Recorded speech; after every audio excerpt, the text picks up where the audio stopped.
favorite things to do with patients if they can tolerate it. If this is painful, it is not for you, okay?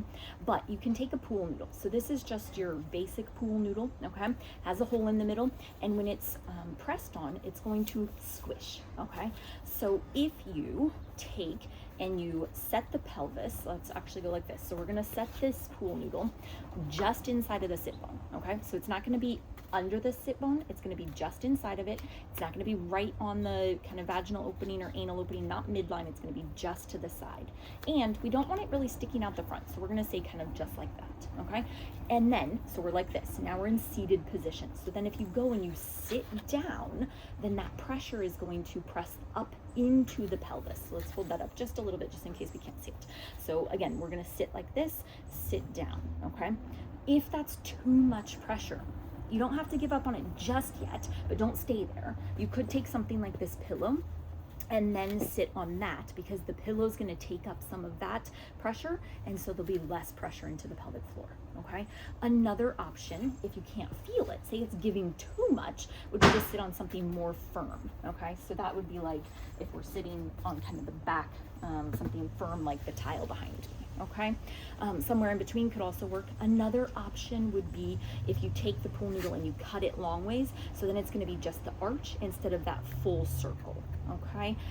Again, we are going to treat this kind of like a stretch, but it's not going to feel exactly like a stretch. It's going to create a pressure, okay? It should not be painful. We really, really don't want this to be painful, because all of this yellow right here, these are nerves. If you have pressure on that nerve for too long, your body is not going to like it, okay? So never ever should this cause numbness, tingling, burning, pain. That is not what we want. Stop immediately if that's what you get, okay? Otherwise, we can hold that pressure for up to 1 minute, okay?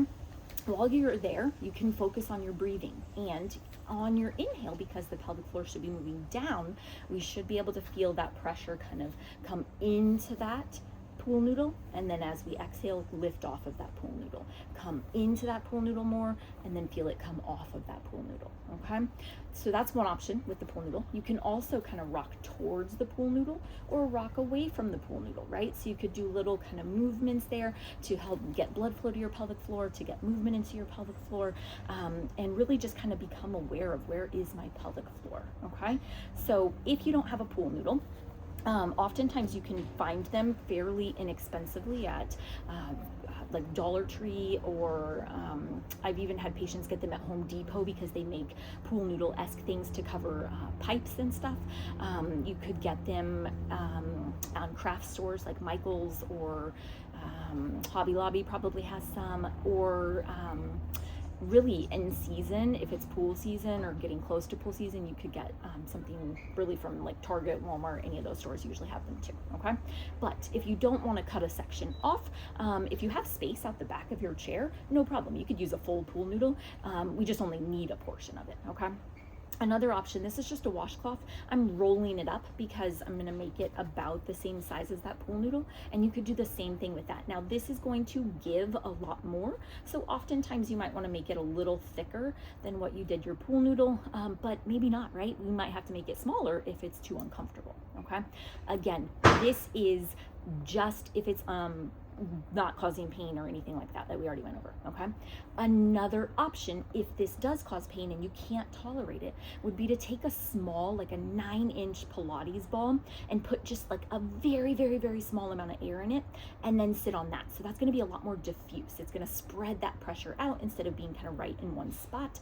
And that's a way that you can kind of have that ball would be under, and then you can kind of rock side to side, front and back, kind of do little circles. Again, as long as it's not causing pain, okay?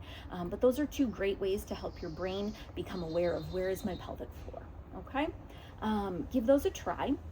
And see if they work. Again, if you're having trouble, I try and say this in all of my videos, and if you're having trouble connecting and you don't feel that, or it's causing pain, please don't continue to do it, as I said previously, but there are people that can help you connect with that. So sometimes that might mean you need to get a referral or go see a pelvic floor physical therapist, a urogynecologist, any of our medical providers, okay?